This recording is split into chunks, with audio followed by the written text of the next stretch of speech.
लोग जो मोह और क्रोध से छूट जाते हैं, ऐसे लोग संसार के बंधन से मुक्त हो जाते हैं। उन्हें या तो कुछ पाने की इच्छा होती है, जैसे धन, शोहरत, या ऐसी हालत जिससे आप नफरत करते हैं और निकलना भी चाहते हैं। जब इस तरह की दुनिया के बंधन में फंसे होते हैं तो और कुछ नहीं कर पाते, बस फंसते ही चले जाते हैं। लेकिन जैसा कृष्ण कह रहे हैं, अगर आप दोनों को छोड़ सकें, ना ही इच्छा हो और ना ही किसी के लिए नफरत, तो आप ऐसे कर्म योगी हैं जिसको सच्चा सन्यासी माना जाएगा।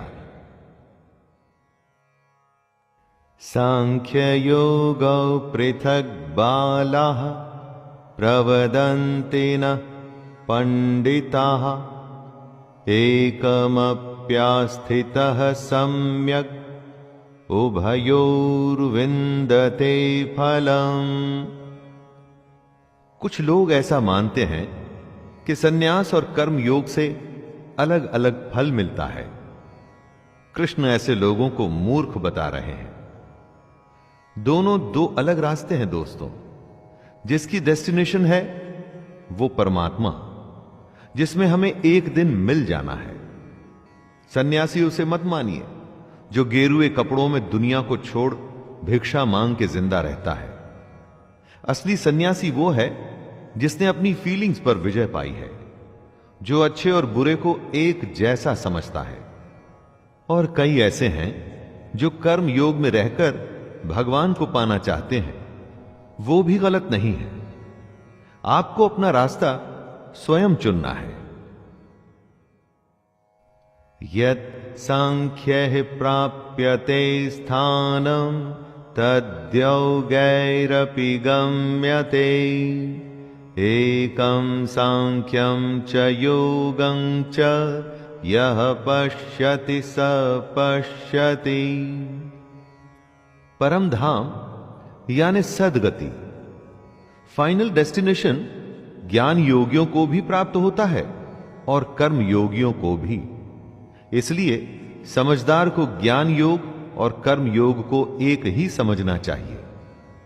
कृष्ण ये बात उनके लिए कह रहे हैं जो जगह जगह ज्ञान दिए फिरते हैं कि हर समय भगवान की पूजा करो, पूजा करो और कोई काम मत करो। यह पाखंड है दोस्तों। जैसे ज्ञान योग एक रास्ता है, वैसे ही कर्म योग से भी आप मंजिल को पा सकते हैं। इसमें ध्यान देने की बात यह है कि कृष्ण कभी भी परिवार को छोड़ने की या अपने कर्तव्य को छोड़ने की बात नहीं करते। सन्न्यासस्तु महाबाहो दुःखमाप्तु मयोगतः योगयुक्तो मुनिर्ब्रह्म न चिरेणाधिगच्छति। कृष्ण अर्जुन को कर्म योग की अहमियत को समझाते हुए कहते हैं कि सन्यास का अर्थ है, अगर ज्ञान योग में भी कर्म योग का सहारा लोगे, तभी तुम दुनिया के पचड़ों से ऊपर उठ के और सच्चाई को जान पाओगे। और अगर तुम्हें सच्चाई को जानना है तो अपने आप को कर्तापन यानी कि अहंकार, जैसे कि मैं हूं, मैं ही करता हूं, इसे छोड़ना होगा। और इसे कैसे छोड़ा जाए? अपनी इंद्रियों को वश में करके, फल की इच्छा को पूरी तरह से त्याग करके, कर्म को करके उसे भगवान को सौंप के अहंकार छोड़ा जा सकता है। अगर आपने ज्ञान योग का सहारा लिया, तब भी ये कर्मयोग तो आपको करना ही होगा। तो फिर सीधे कर्मयोग ही क्यों न किया जाए? योग युक्तो विशुद्धात्मा विजितात्मा जितेन्द्रियः सर्वभूतात्म भूतात्मा कुर्वन्नपि न लिप्यते। यदि नदी के पानी को आप चाहे घड़े में भर लें, वो रहेगा तो पानी ही। ऐसे ही हम भी उस परमात्मा में से निकले हैं। उसका अंश है हमारी आत्मा। बस इसी को हमने समझना है। और वो कैसे होगा? कृष्ण उत्तर देते हैं कि जिसका मन अपने वश में है, जिसने इंद्रियों को जीता है और जो अंदर से एकदम शुद्ध है, ऐसा कर्मयोगी कर्म करता हुआ भी कर्मों के चक्कर में नहीं पड़ता। और जब कोई इस अवस्था में आ जाता है, तब उसका सामना होता है उसकी अपनी आत्मा से। दोस्तों, दुनिया का सबसे बड़ा सच यही है और इसी को जानने का ही यह सारा खेल है। और यही बात कृष्ण अलग अलग तरीके से समझा रहे हैं। नैव किंचित करोमीति युक्तो मन्येत तत्त्ववित् पश्यन् शृण्वन् स्पृशन् जिघ्रन् नश्नन् गच्छन् स्वपन् श्वसन् प्रलपन् विसृजन् गृह्णन् नुन्मिषन् निमिषन्नपि इन्द्रियाणीन्द्रियार्थेषु वर्तन्त इति धारयन्। जो सच्चाई को जान चुका है, जिसे ज्ञान प्राप्त है, वो सांख्य योगी देखता है, सुनता है, स्पर्श करता है, सूंघता है, खाना खाता है, सोता है, सांस लेता है, बोलता है, सब कुछ करता है जो मैं और आप करते हैं। लेकिन उस ज्ञानी और हम सब में एक बहुत बड़ा फर्क है दोस्तों। वो ये कि सब कुछ करते हुए भी वो जान रहा है कि ये वो नहीं, कोई और कर रहा है। वो खुद को इस सब को करने वाला नहीं मानता, वो इस सब के पीछे ईश्वर को मानता है। अपना हर कर्म वो भगवान को सौंप देता है। हम ये समझते हैं कि हम अपनी दुनिया को चलाने वाले स्वयं हैं, परंतु यही फर्क है हम में और ज्ञानी में। ब्रह्मण्याधाय कर्माणि संगम त्यक्त्वा करोति यः लिप्यते न स पापेन पद्मपत्रमिवाम्भसा। कमल के फूल को ध्यान से देखिएगा दोस्तों। वो होता कीचड़ में है, उस पर से पानी आता जाता रहता है, लेकिन उसका पत्ता हमेशा सूखा ही मिलेगा। कीचड़ में रहकर भी वो उसमें लिप्त नहीं होता। यही समझदार की निशानी है। ऐसे ही इंसान को ज्ञानी कहते हैं, जो इस दुनिया में रहे, अपने सारे कर्म कर्तव्य निभाए, लेकिन उसमें लिप्त ना हो, इनके चक्करों में न फंसे। जिम्मेदारियों से आप बच नहीं सकते दोस्तों, उनसे भागना कायरता होती है। जिम्मेदारियां तो हमें निभानी है, दुनिया के सारे काम करने ही पड़ेंगे, लेकिन ये काम ऐसे करने हैं जिसमें हम फंस न जाए, जैसा कि कृष्ण बता रहे हैं। कायेन मनसा बुद्धया केवलैरिन्द्रियैरपि योगिनः कर्म कुर्वन्ति संगत्यक्त्वात्मशुद्धये। कर्मयोगी आखिर क्या होते हैं, जरा उन्हें समझने की कोशिश कीजिए दोस्तों। योगी अपने शरीर, मन, बुद्धि या इंद्रियों से कर्म करते हैं, लेकिन अपने अंदर से वो भगवान को समर्पित करते रहते हैं। बाहर से देख के ऐसा लगता है कि ये तो सब कुछ हमारे जैसे ही कर रहे हैं, हमारे जैसे ही परिवार हैं, नौकर हैं, नौकरी हैं, सब कुछ तो नॉर्मल है। लेकिन ऐसा सिर्फ दिखता है। योगी अंदर से एकदम शांत और गंभीर होता है, क्योंकि वो अंदर की आत्मा और परमात्मा का संबंध जान चुका है। इसके बावजूद वो सारे कर्म करता है। युक्तः कर्म फलं त्यक्त्वा शान्तिमाप्नोति नैष्ठिकीम् अयुक्तः कामकारेण फले सक्तो निबध्यते। कर्म योगी को और समझाते हुए कृष्ण कह रहे हैं कि कर्मयोगी कर्मों के फल का त्याग कर देता है और इस त्याग की वजह से ही वो भगवान को हासिल कर पाता है। और वहीं दूसरी तरफ जो कर्मयोगी नहीं है, जैसे कि हम में से ज्यादातर लोग, हमारे जैसे लोग कर्म के फल की ही इच्छा करते हैं और बस इसीलिए उसमें बंधे चले जाते हैं और कभी भी इस दुनिया के झमेलों से छूट ही नहीं पाते। देखा जाए तो दोस्तों एक बहुत छोटा सा फर्क है इसमें। कर्म दोनों कर रहे हैं, बस फल से एक का लेना देना नहीं है और एक का बिल्कुल है, लेकिन इस छोटे से फर्क का नतीजा बहुत बड़ा होता है। सर्व कर्माणि मनसा सन्न्यस्यास्ते सुखं वशी नवद्वारे पुरे देहि नैव कुर्वन्न कारयन्। हमारा शरीर एक घर है जिसे 9 द्वारों वाला माना गया है। 9 द्वार जैसे 2 आंखें, 2 कान, 2 नाक के छेद और इत्यादि। इन्हीं 9 द्वारों के जरिए हम बाहर की दुनिया से डील करते हैं। दुनिया का कोई भी काम बिना इन 9 द्वारों के पॉसिबल नहीं है दोस्तों। इसी घर में रहता हुआ सांख्य योग वाला सन्यासी देखने में तो हम सबके जैसे सारे काम कर रहा है, लेकिन अंदर से वो एकदम अलग है। उसके अंदर का सब कुछ भगवान से जुड़ चुका है और इसीलिए वो असल में कुछ नहीं कर रहा। वो कर्म में अकर्म को समझ चुका है। खुद को बस जैसे एक माध्यम मान के वो परमात्मा का काम कर रहा है।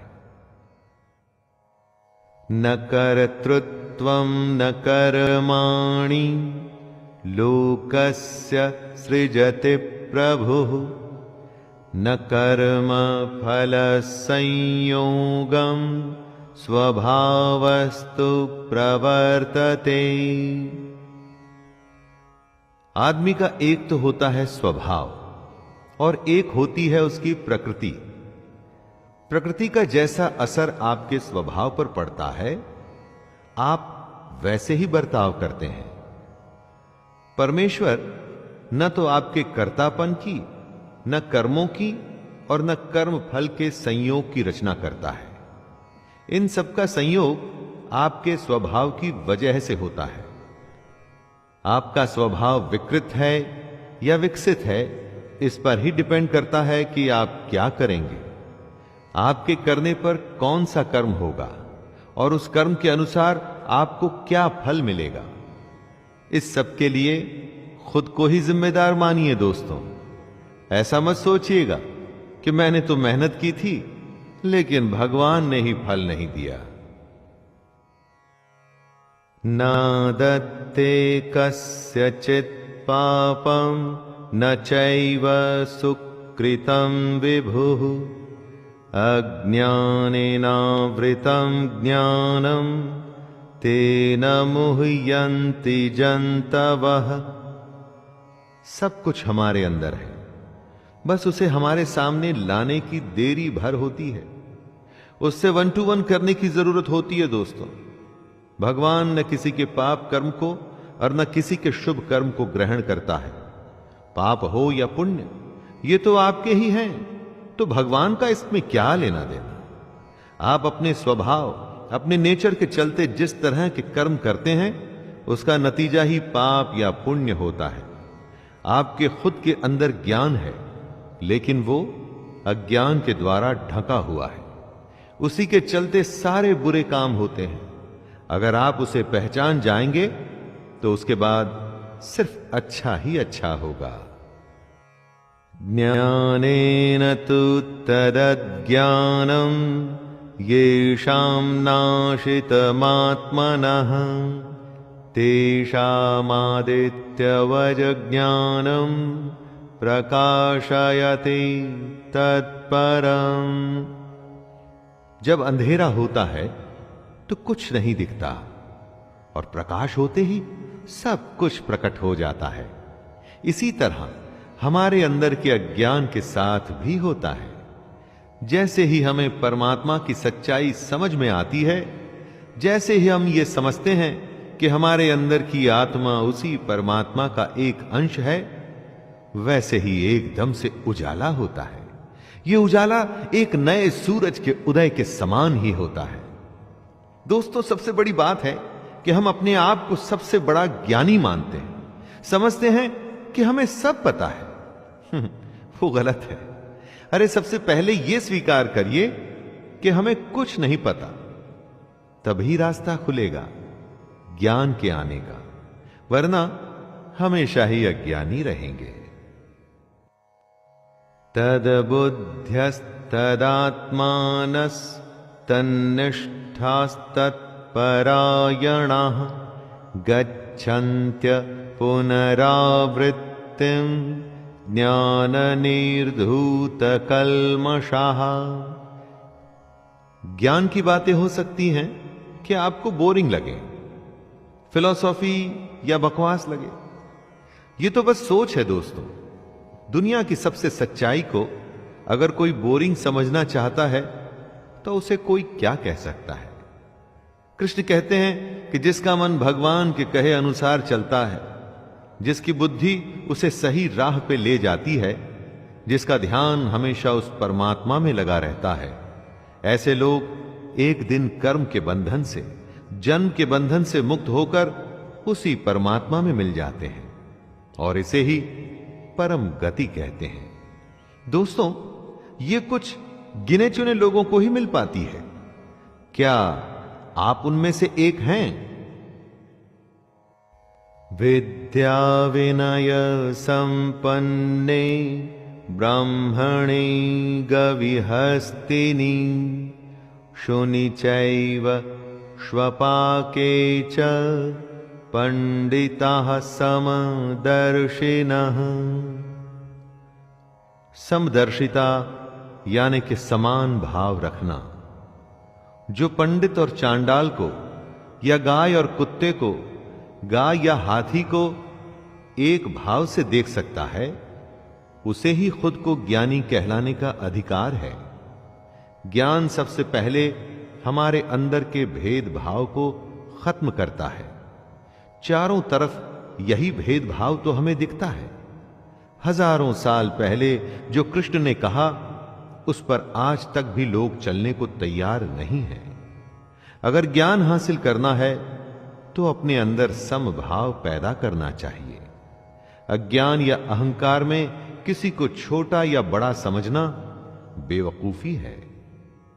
इहैव तैर्जितः सर्गो येषां साम्ये स्थितं मनः निर्दोषं हि समं ब्रह्म तस्माद् ब्रह्मणि ते स्थिताः।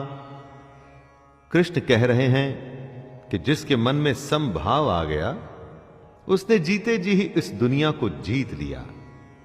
दोस्तों, जिस दुनिया में हम लोग रहते हैं ना, उसमें ज्यादा पैसा, बड़ा घर, बड़ा नाम, शायद इसी को जीत माना जाता है। लेकिन कृष्ण ऐसा नहीं मानते। उनके हिसाब से दुनिया को वो ही जीत सकता है जिसने अपने मन को जीता। मन के जीतने पर ही समभाव की सिचुएशन आ सकती है। वो पैसा किस काम का जो आपके मन में लोगों के प्रति भेदभाव को खत्म नहीं कर सकता।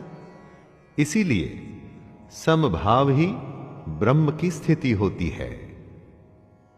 न प्रहृष्येत् प्रियं प्राप्य नो द्विजेत् प्राप्य चाप्रियं स्थिरबुद्धिरसम्मूढो ब्रह्मविद् ब्रह्मणि स्थितः। जो पुरुष अच्छा होने पर खुश न हो, बुरा होने पर परेशान न हो, उसे ही स्थिर बुद्धि और संशय रहित माना जा सकता है। स्थिर बुद्धि का मतलब हुआ जिसकी बुद्धि स्थिर है। कठिन हालात में जब फैसला लेना पड़ता है, उस समय आपकी बुद्धि अगर स्थिर होगी तो फैसला जल्दी और सही लिया जाएगा। और अगर विचलित होगी तो यहां वहां भागेगी, तो फैसला भी देरी से और गलत आएगा। स्थिर बुद्धि ही आपके मन के संशय और शक को भी दूर करती है, और तभी आप बनते हैं संशय रहित, यानी डाउटलेस। दोस्तों, मन से शंका अगर दूर हो जाए तो निश्चय की स्थिति आती है। बाह्य स्पर्शेष्वसक्तात्मा विन्द्यत्यात्मनि यत् सुखं स ब्रह्मयोगयुक्तात्मा सुखमक्षयमश्नुते।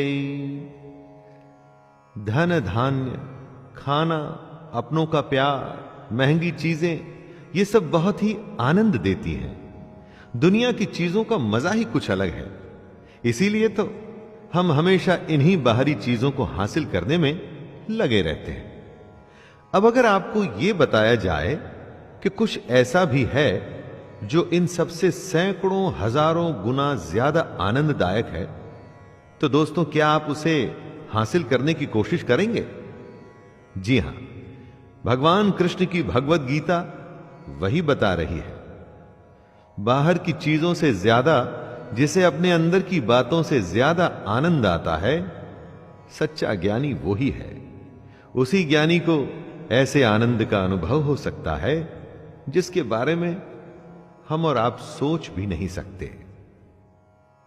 ये ही संस्पर्शजा भोगा दुःखयोनय एव ते आद्यन्तवन्तः कौन्तेय न तेषु रमते बुधः।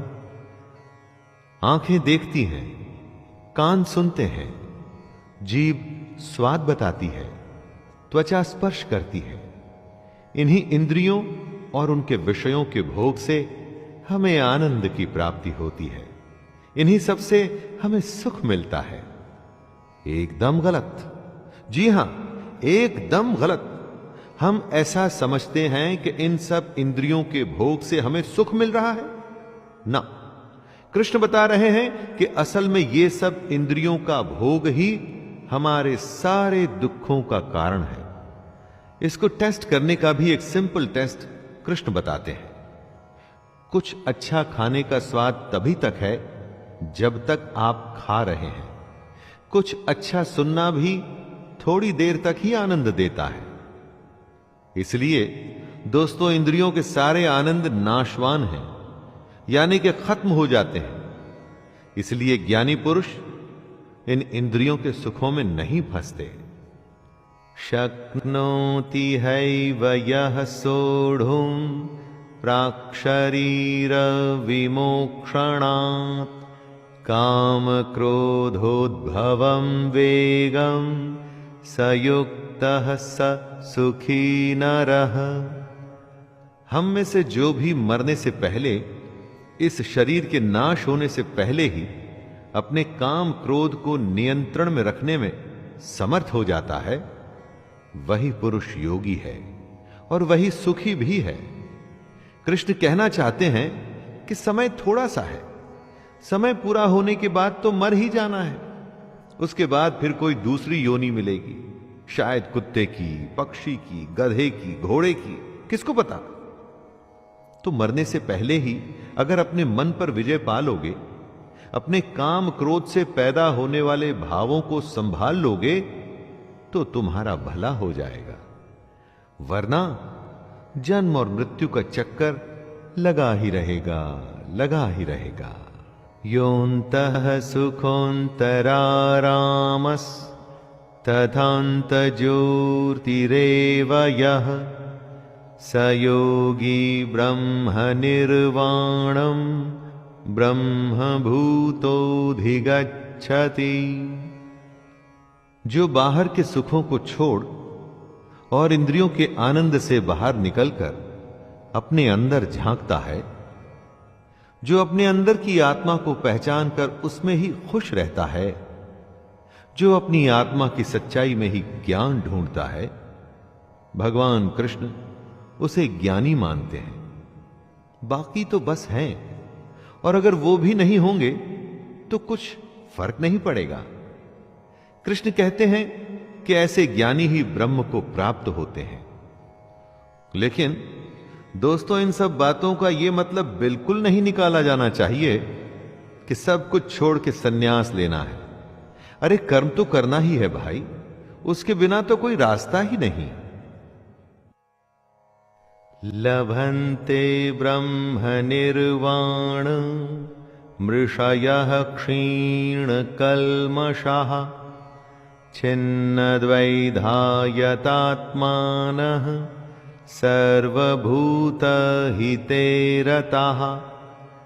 जिनके सारे पाप खत्म हो चुके हैं, जिनके सब शक ज्ञान द्वारा मिट चुके हैं, जो संपूर्ण प्राणियों के हित में लगे रहते हैं, और जिनका जीता हुआ मन अपना काम करते हुए भी परमात्मा में स्थित होता है, वे पुरुष ही शांत ब्रह्म को प्राप्त होते हैं। जैसे लालच में कभी शांति नहीं मिलती, शांति मिलती है संतोष में, उसी तरह से बाहर की चीजों में जो आनंद है वो झूठा है। असली आनंद आपके अंदर है, अपने अंदर, मन में, दूसरों की भलाई में। जो इस तरह से अपने आप पर विजय पा लेता है और इन बातों के कहे अनुसार चलता है, उसी को अंत में ब्रह्म की प्राप्ति होती है।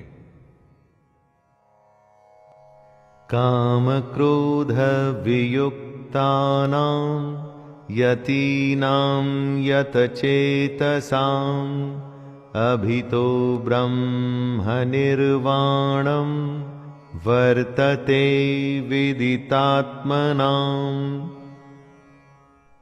दोस्तों, ज्ञान की शुरुआत होती है मन पर विजय पाने के साथ। लेकिन मन को कैसे जीता जाए? अपनी भावनाओं को कंट्रोल करके। जब भी आप बेहद ज्यादा गुस्सा होते हैं तो आपको पता लगता है, बहुत ज्यादा प्यार में होते हैं तो भी पता लगता है। बस इसी अति को रोकना है।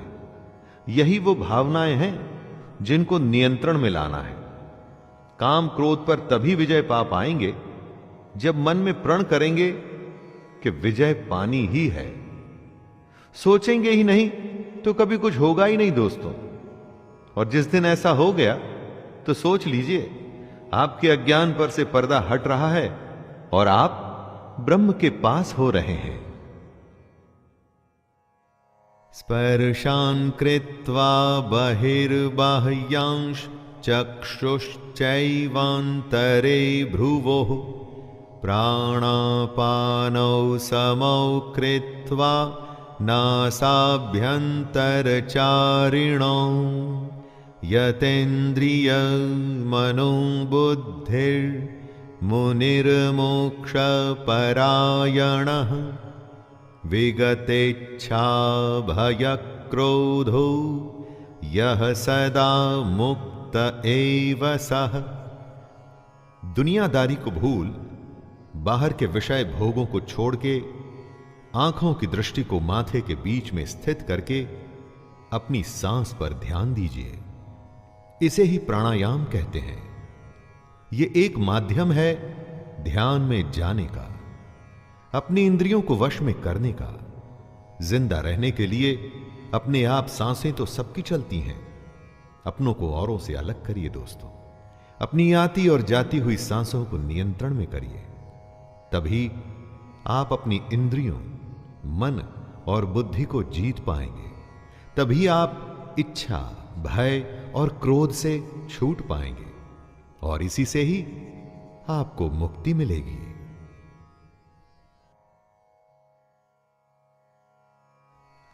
भोक्तारं यज्ञतपसां सर्वलोकमहेश्वरं सुहृदं सर्वभूतानां ज्ञात्वा मां शान्तिमृच्छति। अपने कहे पर चलने वाले को कृष्ण अपना भक्त मानते हैं, जो उन्हें बहुत प्रिय है। वो कहते हैं कि जो यज्ञ करता है और सैक्रिफाइस करके मेरे कहे पर चलता है, अपने कर्तव्यों का सच्चे मन से पालन करता है, वो एक दिन मुझे ही प्राप्त होता है और मैं उसे प्राप्त होता हूं। दोस्तों, कृष्ण को आप भगवान भी मान सकते हैं या उन्हें आप शांति भी मान सकते हैं।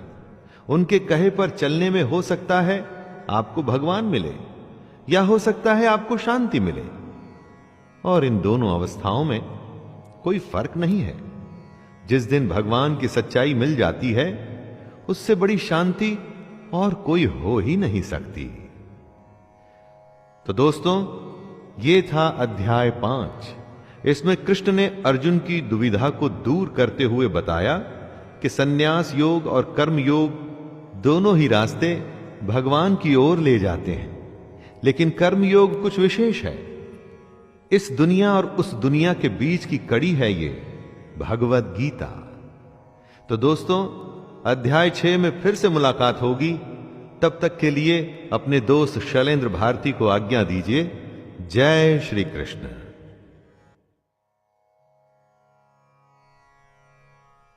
भगवत गीता अध्याय 6 आत्म संयम योग। अथ षष्ठोऽध्यायः आत्म संयम योग। दोस्तों, हमारे कितने ही जन्म हो चुके हैं ये हम नहीं जानते, लेकिन ये जानते हैं कि इस जन्म में हम में इतनी समझ है कि अगर हम चाहें तो इस जन्म में भगवत गीता को सुन के, समझ के ज्ञान हासिल कर सकते हैं। मैं शैलेंद्र भारती इसी ज्ञान को प्रस्तुत कर रहा हूं। जय श्री कृष्ण। श्री भगवानुवाच अनाश्रितः कर्मफलं कार्यं कर्म करोति यः स सन्न्यासी च योगी च न निरग्निर्न चाक्रियः।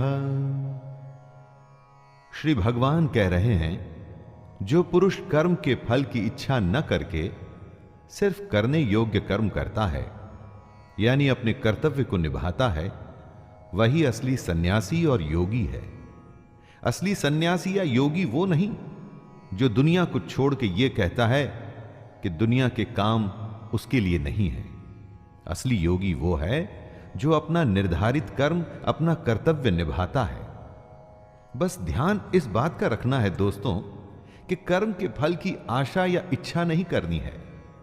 फल की इच्छा करी तो वो स्वार्थ हो जाएगा। फल पर अधिकार नहीं, सिर्फ कर्म पर अधिकार है।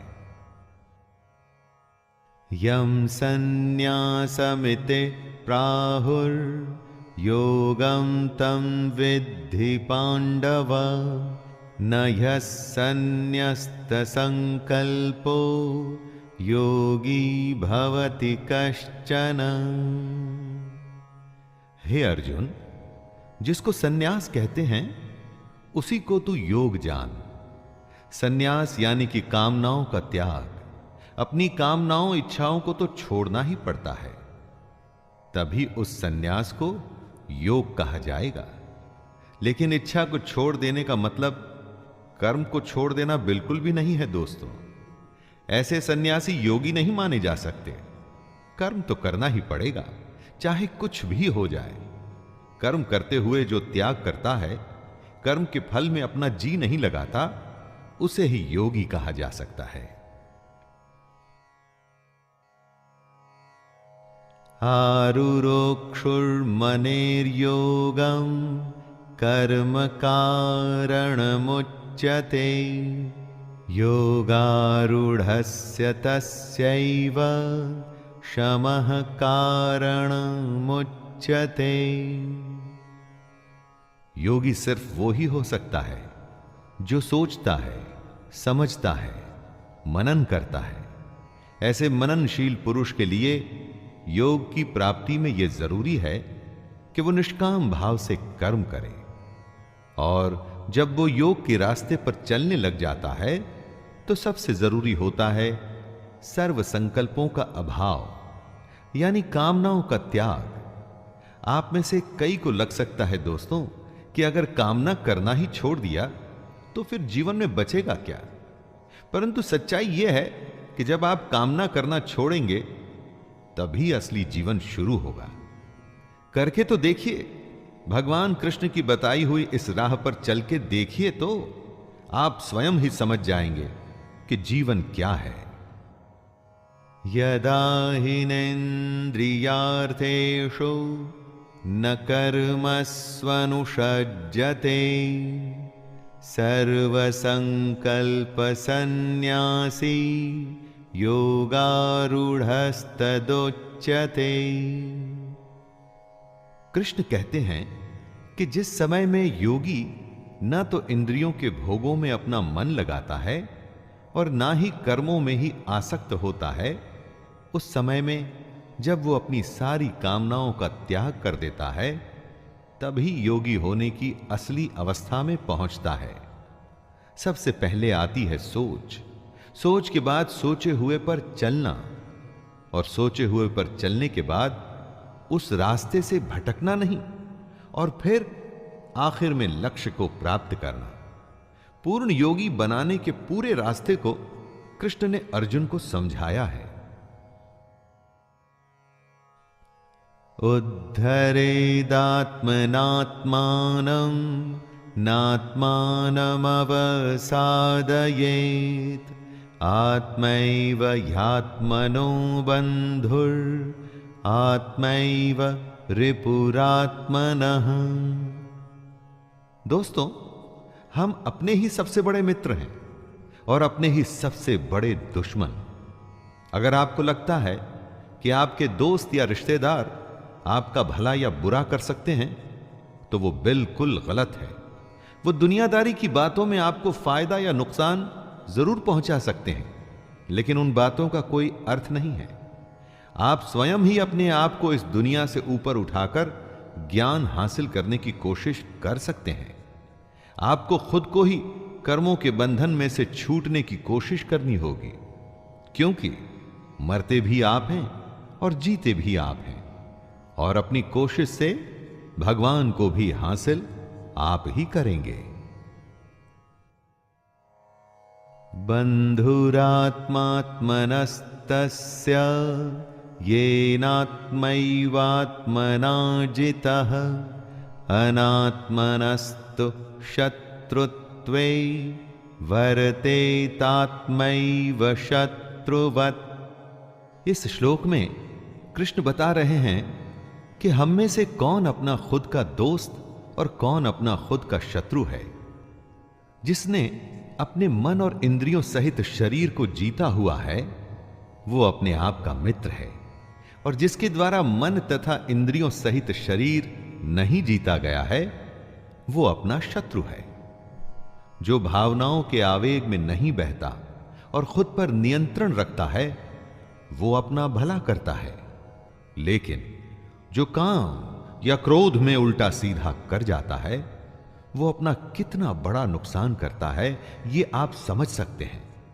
फैसला आपके अपने हाथ में है दोस्तों। जितात्मनः प्रशांतस्य परमात्मा समाहितः शीतोष्ण सुख दुःखेषु तथा मानापमानयोः। सर्दी में या गर्मी में, सुख हो या दुख हो, जो एक जैसा ही रहता हो, शांत, मान हो या अपमान हो, जो दोनों में एक भाव से ही रहता हो, ऐसे पुरुष को कृष्ण स्वाधीन कहते हैं, मतलब कि इंडिपेंडेंट।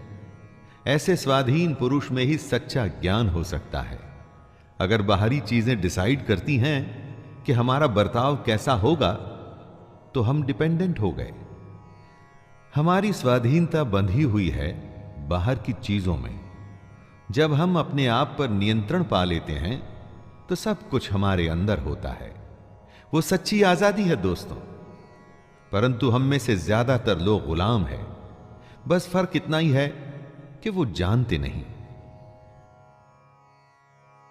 ज्ञान विज्ञान तृप्तात्मा कूटस्थो विजितेन्द्रियः युक्त इत्युच्यते योगी समलोष्टाश्मकाञ्चनः।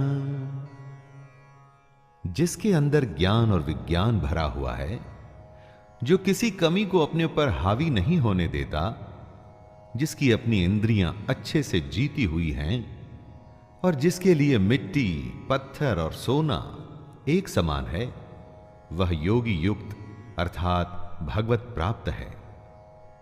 असली योगी मिट्टी और सोने को एक जैसा समझता है, लेकिन सोना तो बहुमूल्य होता है, तो सोने को मिट्टी समझना क्या नादानी नहीं है दोस्तों?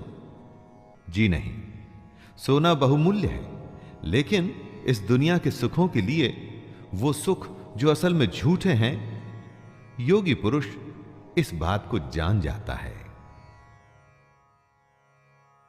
सुहृन्मित्रार्युदासीन मध्यस्थ द्वेष्य बंधुषो साधुष्वपि च पापेषु समबुद्धिर्विशिष्यते। योगी की परिभाषा को समझाते हुए कृष्ण कहते हैं, जो सुहृद है, मतलब जो मन से सबका भला चाहता है, जो सबका दोस्त है, जो अपने दुश्मन से अपना बुरा चाहने वाले का भी अच्छा चाहता है, वही असली योगी है। अच्छे बुरे लोगों में भेद करना हम सबकी आदत होती है, लेकिन क्या सब लोगों को जज कर पाने में आप सक्षम हैं? नहीं। जो योगी होता है ना, वो किसी को जज नहीं करता, वो सबके लिए एक जैसा भाव रखता है। साधु को अच्छा कहना और चोर को बुरा कहना तो आम बात है, वो तो हम सब करते हैं, लेकिन योगी ऐसा नहीं करता।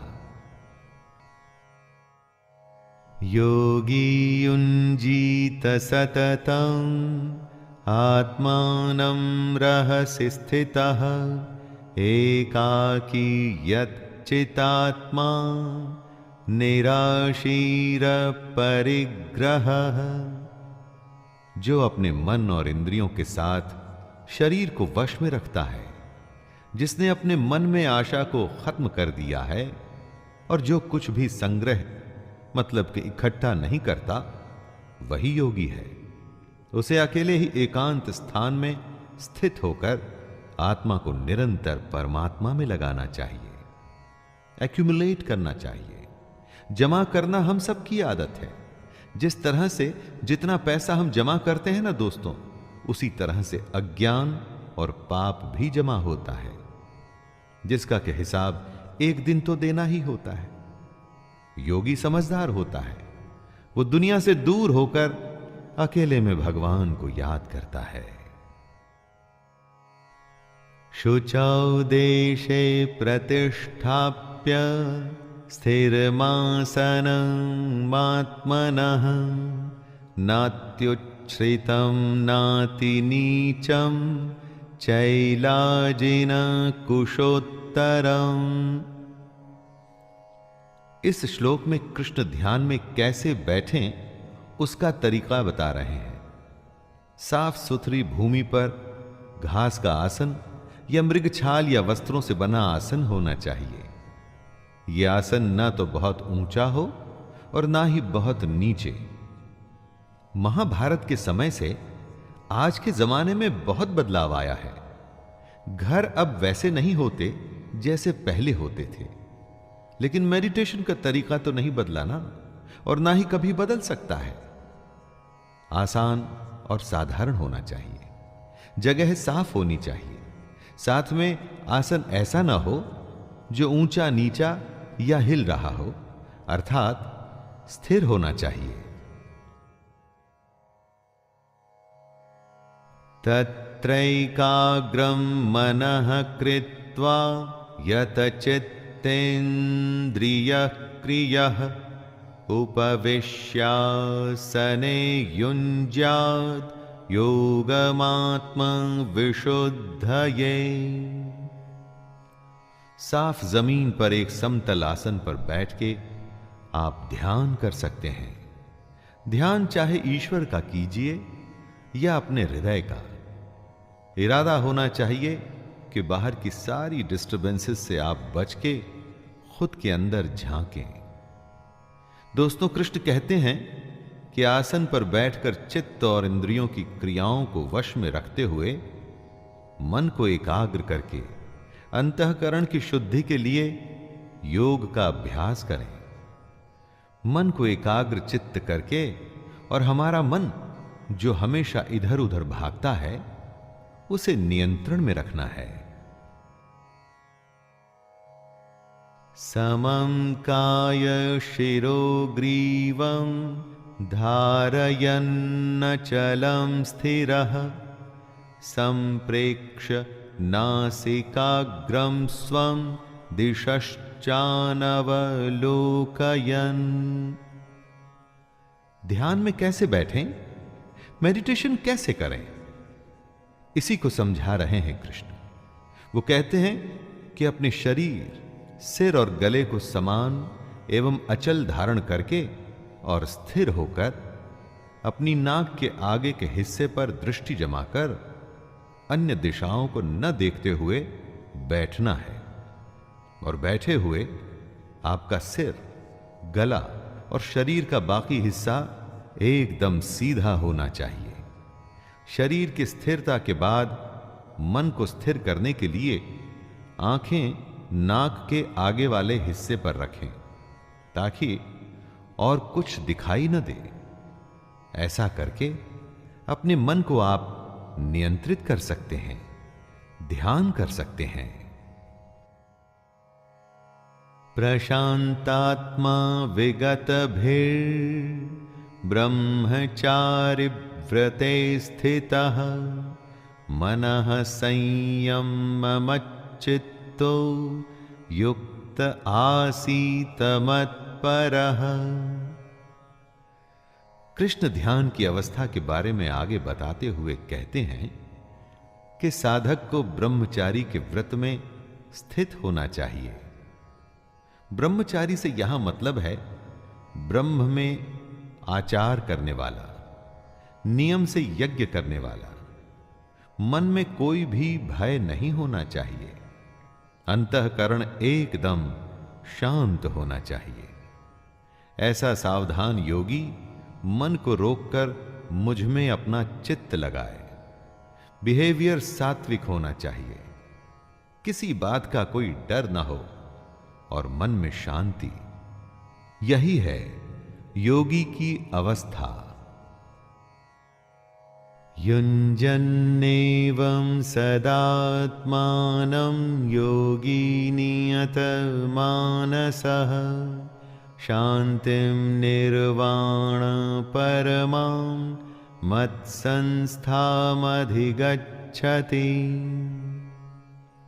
योगी की ध्यान की अवस्था को और समझाते हुए कृष्ण अर्जुन से कहते हैं, हे अर्जुन, जिसने अपने मन को वश में कर लिया है, ऐसे योगी को अपनी आत्मा में मेरे स्वरूप को ढूंढना चाहिए। ऐसा करता हुआ योगी मुझ में रहने वाली परमानंद की पराकाष्ठा रूप शांति को प्राप्त होता है। दोस्तों, हमारी आत्मा उसी परमात्मा का ही एक अंश है। मन इस सच को हमसे छुपाने की कोशिश करता है। इसीलिए मन को वश में करना एक योगी के लिए बेहद जरूरी है। तभी ध्यान पूरा होगा, साधना पूरी होगी। नात्यश्नतस्तु योगोस्ति न चैकान्तमनश्नतः न चाति स्वप्नशीलस्य जाग्रतो नैव चार्जुन। योग करते तो बहुत हैं, लेकिन कितनों को इसमें सिद्धि मिलती है? और कौन है वो जिनको ये सिद्धि प्राप्त होती है? यही बात कृष्ण बताते हैं। हे अर्जुन, ये योग न तो बहुत ज्यादा खाने वाले का, न एकदम खाने वाले को मिलता है, न बहुत ज्यादा सोने वाले को, न हमेशा जागने वाले को ही। कृष्ण यहां अति की बात कर रहे हैं, चाहे भूख हो या नींद। अति किसी भी वस्तु की अच्छी नहीं है, बेशक वो अधिक की हो या काम की। जितनी आवश्यकता हो उतना ही खाइए, उतना ही सोइए, और तभी योग संभव होगा। युक्ताहार विहारस्य युक्तचेष्टस्य कर्मसु युक्तस्वप्नावबोधस्य योगो भवति दुःखः। योग उनके लिए आसान है जो सही आचरण पर चल सकें। जिनके लिए अनुशासन में चलना मुश्किल है, उनके लिए योग भी मुश्किल होगा। कृष्ण कहते हैं कि योग तो उसी का सिद्ध होता है जो ठीक से खाता है, ठीक से सोता है और अपने कर्मों में अपनी पूरी निष्ठा रखता है। ऐसे ही साधक का योग पूरा होता है और उसके सारे दुख कट जाते हैं। किसी भी एक्टिविटी को आप लीजिए, अगर उस एक्टिविटी में आपको कुछ करना है तो डिसिप्लिन तो दिखाना ही पड़ेगा दोस्तों। यदा विनियतं चित्तम आत्मन्येवावतिष्ठते निःस्पृह सर्वकामेभ्यो युक्त इत्युच्यते तदा। जिसने अपने चित्त को एकदम वश में कर लिया है और जो परमात्मा में ही भली भांति स्थित हो जाता है, ऐसे समय में वो साधक भोगों से दूर होकर योग युक्त हो जाता है। मेडिटेशन में एक समय ऐसा आता है जब आपका मन पूरी तरह से आपके वश में होता है। उसकी हिम्मत नहीं इधर उधर का सोचने की। जब ऐसी स्थिति आती है तब आप अपने आप को, अपने काम को परमात्मा में पूरी तरह से लगा सकते हैं। ऐसे समय में आप इंद्रियों के भोगों से भी एकदम दूर हो जाते हैं और यही पूर्ण योग की स्थिति होती है। यथा दीपो निवातस्थो निंगते सोपमा स्मृता योगिनो यतचित्तस्य युञ्जतो योगमात्मनः। योगी का मन, उसका चित्त कैसा होता है, इस श्लोक में उसकी बात की गई है दोस्तों। जिस प्रकार वायु रहित स्थान में स्थित दीपक चलायमान नहीं होता, जब हवा नहीं होती तो दीपक की लौ सीधे ऊपर की ओर जाती है, इधर उधर नहीं भागती। उसी तरह योगी का चित्त भी होता है। अपनी साधना में वो ऐसे रमा होता है कि उसका ध्यान कभी विचलित नहीं होता। कंसंट्रेशन इसी को तो कहते हैं। किसी काम में ऐसे लग जाना कि होश ही न रहे। यत्रो परमते चित्तम निरुद्धं योगसेवया यत्र चैवात्मनात्मानं पश्यन्नात्मनि तुष्यति।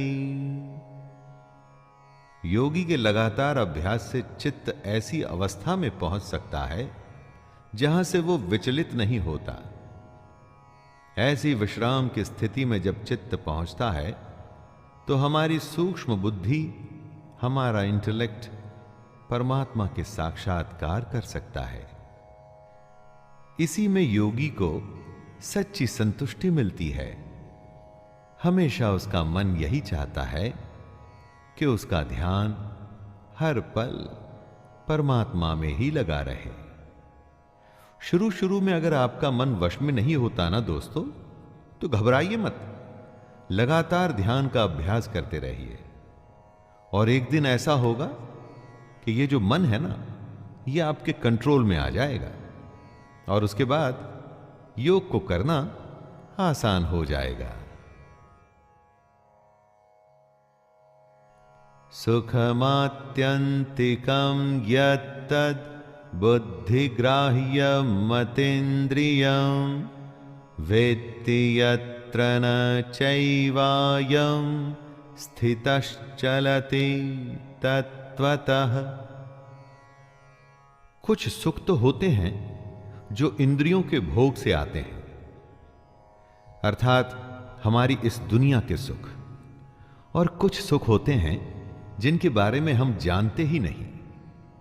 कृष्ण उन्हीं के बारे में बता रहे हैं।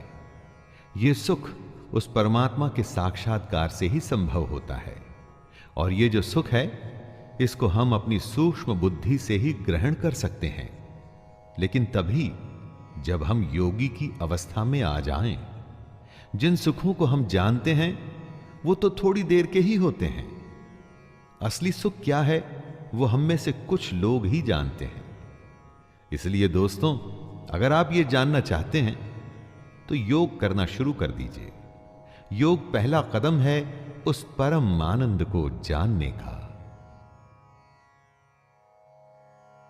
यम लब्ध्वा चापरं लाभं मन्यते नाधिकं ततः यस्मिन् स्थितो न दुःखेन गुरुणापि विचाल्यते। दोस्तों, दुनिया में सबसे बड़ा लाभ क्या होता है? लाखों करोड़ों का प्रॉफिट या इसी तरह का कोई वर्ल्डली बेनिफिट? हम लाभ को इसी सेंस में समझते हैं। यही हमारी अज्ञानता और बेवकूफी है। कृष्ण कहते हैं कि सबसे बड़ा लाभ है परमात्मा की प्राप्ति। जिसको ये लाभ मिल जाता है ना, उसको उसके बाद और किसी लाभ की आवश्यकता नहीं रहती। बड़े से बड़ा दुख भी उसका कुछ नहीं कर पाता। परंतु इस लाभ को पाने के लिए योगी बनना पड़ता है, तभी इस तरह की प्राप्ति संभव है। तम विद्या दुख संयोग वियोगम योग संज्ञितम सनिश्चयेन योक्तव्यो योगो निर्विण्ण चेतसा। इस दुनिया को भवसागर इसलिए कहा जाता है क्योंकि इस संसार में सिर्फ दुख है, और इस संसार से आप बचेंगे कैसे? कोशिश करिए यह जानने की कि आखिर उस संसार में है क्या। और यही बात कृष्ण समझा रहे हैं अर्जुन को कि जो इस दुनिया के दुख से अलग है वही योग है। इसे ही हमको जानना चाहिए, और जानने के बाद इस योग को हमको सच्चे मन से करने का अभ्यास करना चाहिए। प्रैक्टिस ही आपको योग में परफेक्ट बनाएगी। दोस्तों, दुनिया में योग ही एक ऐसा रास्ता है जो भगवान की सच्चाई के बारे में बताएगा।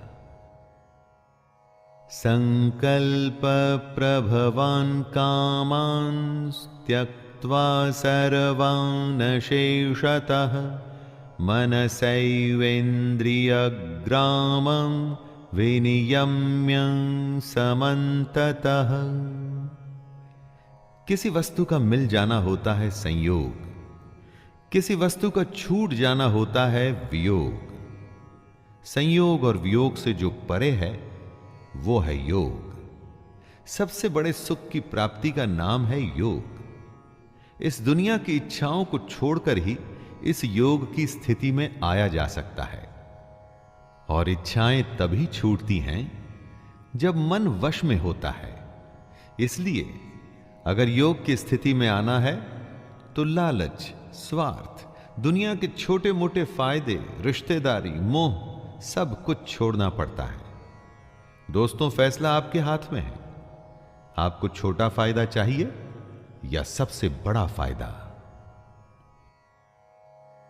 शनैः शनैरुपरमेद बुद्ध्या धृति ग्रहीतया आत्मसंस्थं मनः कृत्वा न किंचिदपि चिंतयेत। पानी की अपनी कोई पहचान नहीं होती। जिस भी बर्तन में डालिए पानी उसके जैसा ही बन जाता है। लेकिन यही पानी जब लगातार किसी चट्टान पर गिरता रहता है तो अपना असर छोड़ जाता है।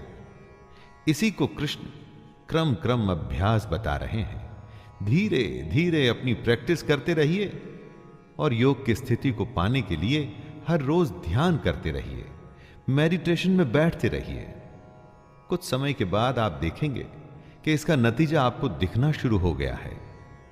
दोस्तों, ये बात योग ही नहीं, जीवन के हर पहलू पर भी लागू होती है। यतो यतो निश्चरति मनश्चञ्चलमस्थिरं ततस्ततो नियम्यैतद्